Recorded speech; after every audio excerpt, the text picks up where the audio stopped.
Hi guys, എന്തൊക്കെയാണ് നിങ്ങളുടെ എല്ലാവരുടെയും വിശേഷങ്ങൾ? ഇന്നലെ നമ്മൾ ഗാർഡനെ കുറിച്ചാണല്ലോ അല്ലേ സംസാരിച്ചിരുന്നത്. ഇന്ന് നമ്മൾ സംസാരിക്കേണ്ടത് നമ്മുടെ വീട്ടിലത്തെ പൂച്ചാനെ കുറിച്ചിട്ടാണ്.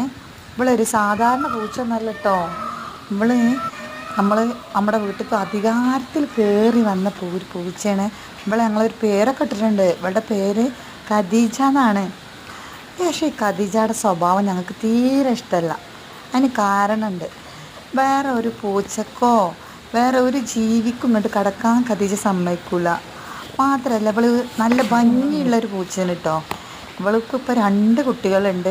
ഈ 2 കുട്ടികളും നമ്മുടെ വീട്ടിൽ തന്നെ നല്ല തടിച്ച ഉണ്ട മണികളാണ് കേട്ടോ. മക്കൾ പാവാണ് കേട്ടോ. ഉമ്മയുടെ സ്വഭാവ ദോഷമൊന്നുമില്ല. ഇവൾ നല്ല ഭംഗിയുള്ള പൂച്ചയാണ് കേട്ടോ.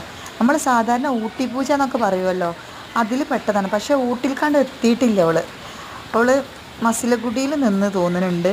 ഊട്ടിൽ കണ്ട് എത്തിയിട്ടില്ല. പകുതി മാത്രമേ ഉള്ളൂ കേട്ടോ ഊട്ടി.